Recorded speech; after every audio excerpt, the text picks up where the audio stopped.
এবং একই সাথে আল্লাহ রাসূল সাল্লাল্লাহু আলাইহি ওয়াসাল্লাম তার বিদায় হতে ভাষণে তিনি বলে গিয়েছেন, তারাকতু ফিকুম আমরান লা তাদুল্লুম তামাসসাকতুম বিহিমা কিতাবুল্লাহ ওয়া সুন্নাতুর রাসূল। তিনি বলেছিলেন, আমি তোমাদের জন্য দুইটা জিনিস রেখে যাচ্ছি, তোমরা যতদিন পর্যন্ত এই দুইটা জিনিসকে শক্তভাবে আঁকড়ে ধরবে তোমরা পথভ্রষ্ট হবে না। তা হচ্ছে কিতাবুল্লাহ, একটা হচ্ছে আল্লাহর কিতাব পবিত্র কোরআন, ওয়া সুন্নাতুর রাসূল রাসূলুল্লাহ সুন্নাহ।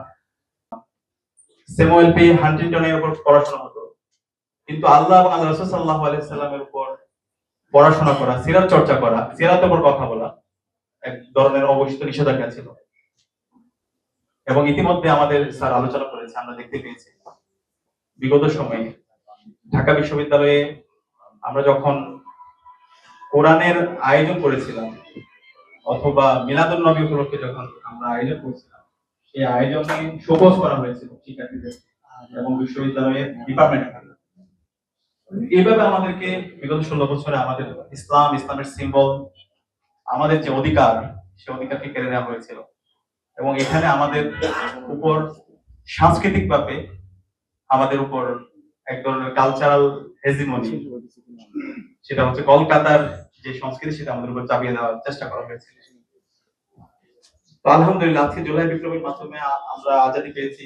আজকে আমরা স্বাধীনভাবে কথা বলতে পারছি। দেশের মুসলমানরা তারা আজাদী পেয়েছে এবং সকল মানুষ আজাদী পেয়েছে। সকল মানুষ মন প্রাণ খুলে কথা বলতে পারছে এবং আমরা ইসলামের কথা বলতে পারছি।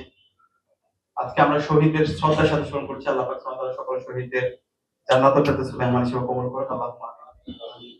আমরা যদি আল্লাহ রাসূল সাল্লাল্লাহু আলাইহি ওয়াসাল্লামের সিরা পড়ি, রাসূল সাল্লাল্লাহু আলাইহি ওয়াসাল্লামের সিরার মধ্যে আমাদের সবকিছুই আছে।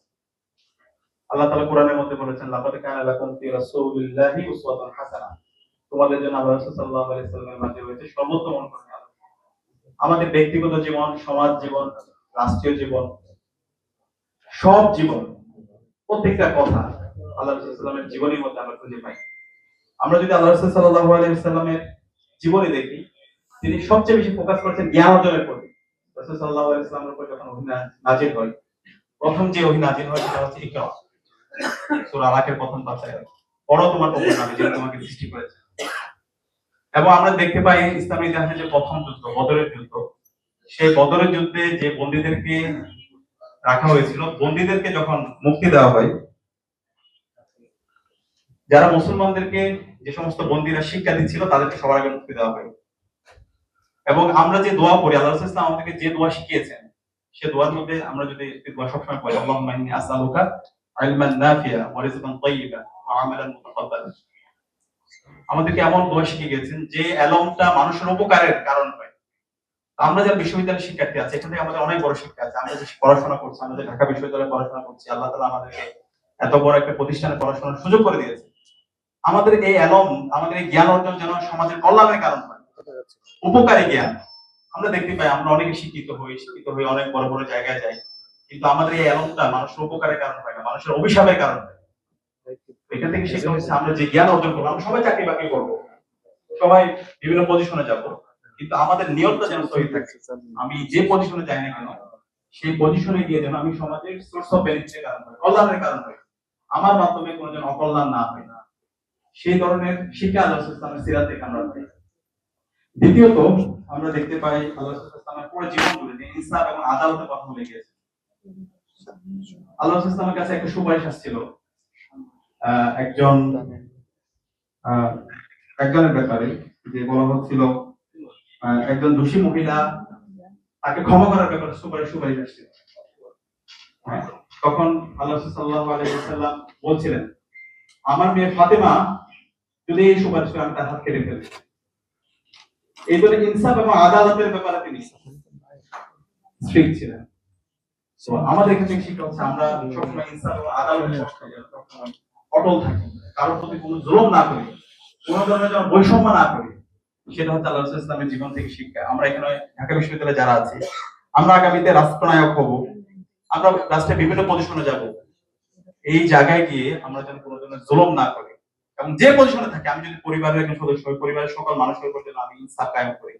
আমি যে হলে থাকি, সবার উপর যেন ইনসাফ কায়েম করি। আমি যেখানে থাকি না কেন, সবসময় যেন আমি ইনসাফ এবং আদালত কায়েম করি। আল্লাহ রাসূল ইসলামের জীবনীটা যদি আপনারা পড়েন, তিনি ছোটবেলা থেকেই তার এটার বাস্তব নমুনা হয়েছে। তিনি হিলফুল হুজুর প্রতিষ্ঠা করেছিলেন সে আইয়ামে জাহিলিয়াতের সময়, যখন ছোটখাটো বিষয় নিয়ে বছরের পর বছর যুদ্ধ চলতে থাকতো। এবং এই হেল্পফুল ফজলের মাধ্যমে তিনি সবাইকে, সকল মানুষদেরকে ঐক্যবদ্ধ করতে পেরেছিলেন এবং জালেমের বিরুদ্ধে, জুলুমের বিরুদ্ধে তিনি তার প্রতিবাদ প্রতিরোধ জারি রেখেছিলেন।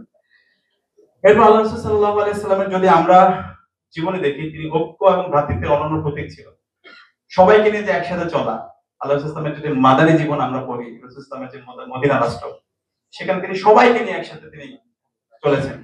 এবং ঐক্য এবং ভ্রাতৃত্ব, যারা হিজরত করেছিল মুহাজির এবং ওখানে যারা আনসার ছিল, তারা সবাই একসাথে কিভাবে কাজ করা যায়, একসাথে কিভাবে রাষ্ট্র নির্মাণ করা যায়, এবং ওখানে যারা ইহুদি ছিল, যারা খ্রিস্টান ছিল, সবাইকে নিয়ে একসাথে কিভাবে কাজ করা যায়, এবং মদিনা সনদের মধ্যে আমরা তার অনন্য দৃষ্টান্ত স্থাপন করেছেন।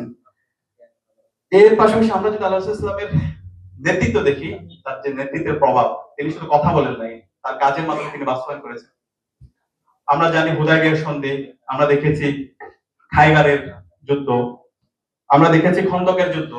সেই খন্দকের যুদ্ধ আল্লাহ রাসূল সাল্লাল্লাহু আলাইহি ওয়াসাল্লাম যখন সাহাবীরা পরীক্ষা খনন করছিলেন, তিনি নিজেই নেমে পরীক্ষা খনন করেছিলেন। তিনি যে কথা বলেছেন সেটা তিনি তার কাজের মাধ্যমে সেটার বাস্তবায়ন তিনি দেখিয়েছেন। এবং আল্লাহ রাসূল সাল্লাল্লাহু আলাইহি ওয়াসাল্লাম সব সময় কম্পিটেন্ট যে, ওনাকে বাছাই করতেন। আল্লাহ রাসূল সাল্লাল্লাহু আলাইহি ওয়াসাল্লাম হযরত যায়েদ ইবনে হারিসা রাদিয়াল্লাহু তাআলার সন্তান হযরত ওসামা ইবনে যায়েদ রাদিয়াল্লাহু তাআলাকে সেনাপতি হিসেবে মনোনীত করেছিলেন যখন তার বয়স মাত্র 18 বছর। তো সবচেয়ে কম্পিটেন্ট লোকটাকে তিনি বাছাই করেছেন। এই জায়গায় আমরা যেন সবসময় ইনসাফ কায়েম করি, আমরা যেন সবসময় কম্পিটেন্ট লোকদেরকে বাছাই করি। এটা হচ্ছে আল্লাহ রাসূল ইসলামের জীবনী থেকে আমাদের শিক্ষা। এবং আমরা যে কথাগুলো বলি, সেই কথাগুলো যেন আমরা আমাদের কাজের মাধ্যমে আমরা আমাদের তার প্রতিচ্ছবি দেখতে পাই।